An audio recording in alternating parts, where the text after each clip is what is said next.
हक वंचित असहाय कमेरा और इस बहुजन समाज में पैदा हुए जन्मे हजारों सैकड़ों संतों गुरुओं महापुरुषों को नमन करता हुआ हम सबके मसीहा बोधिसत्व बाबा साहब और आज के इस कार्यक्रम में पधारे इस जनपद के सभी भद्रजन, बौद्ध भिक्षुगण और बाबा साहब का खून राजरत्न अम्बेडकर जी और दूर दराज से पूरे रायबरेली के सभी राजा महाराजा आए हुए हैं। मैं बहुत बहुत शुक्रगुजार हूँ आप में कि आपने मेरे आदेश का पालन किया और शॉर्ट नोटिस पर मैं सिर्फ 5-6 लोगों को फ़ोन कर पाया, मैं ज़्यादा लोगों को फ़ोन ही नहीं कर पाया। मैंने कहा आपस में आप चर्चा कर लेना, मेरे पास समय नहीं है, मैं 2-2 घंटे सो पा रहा हूँ रात में, इतना बिजी शेड्यूल है मेरा। तो सभी लोगों ने ये जो मान सम्मान रखा है, ये मेरा भी मान सम्मान है और रायबरेली का भी मान सम्मान है जो आप लोगों ने किया। क्योंकि राजरत्न जी जब महाराष्ट्र जाएंगे, अपने लोगों के साथ बैठेंगे, तो ये गर्व से कह सकते हैं कि हम भले ही बाबा साहब के खानदान के हैं या शहर के हैं या नगर के हैं, लेकिन सुदूर उत्तर प्रदेश के लोग हमसे कम नहीं हैं, किसी भी कीमत में हमसे कम नहीं है। ये बहुत बड़ा आप लोगों ने काम किया। ज्ञात भारतीय इतिहास में या विश्व के ज्ञात इतिहास में ऐसा हमेशा होता रहा है कि कुशल लोग कभी ज्यादा हो गए और कभी अकुशल लोग ज्यादा हो गए।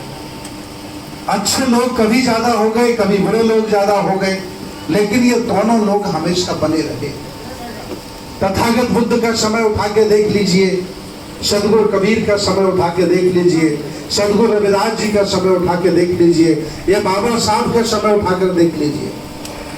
आज जिन परेशानियों का रायबरेली के लोग सामना कर रहे हैं, या जिन परेशानियों का सामना मैं और राजरत्न जी कर रहे हैं, विचार करिए, इन परेशानियों का सामना बुद्ध ने, कबीर ने, रविदास ने, बाबा साहब ने भी किया है। जब हम कभी भी क्रांति के लिए निकलते हैं, जब हम परिवर्तन के लिए निकलते हैं, तो न्यूटन का तीसरा नियम है कि जो वस्तु,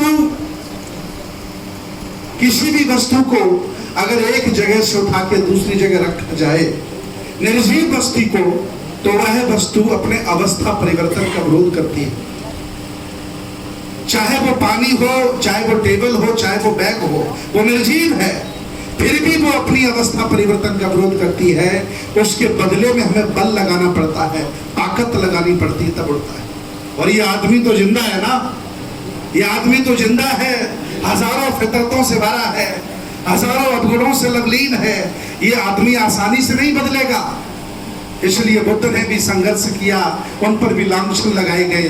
कबीर भी नहीं बच पाए, रविदास भी नहीं बचे, चोखा मेला भी नहीं बचे, ज्योतिबा फुले भी नहीं बच पाए, और आज हम लोग भी नहीं बचेंगे।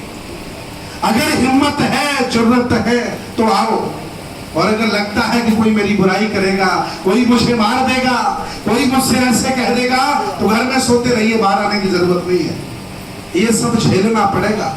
और आज मैं देख रहा हूँ रायबरेली के जितने भी जिंदा लोग हैं, जिंदा, ये जो शब्द मैं इस्तेमाल कर रहा हूँ, सही मायने में जो जितना लोग हैं वो यहाँ बैठे हैं, और मरे हुए लोग यहाँ में बैठे हैं।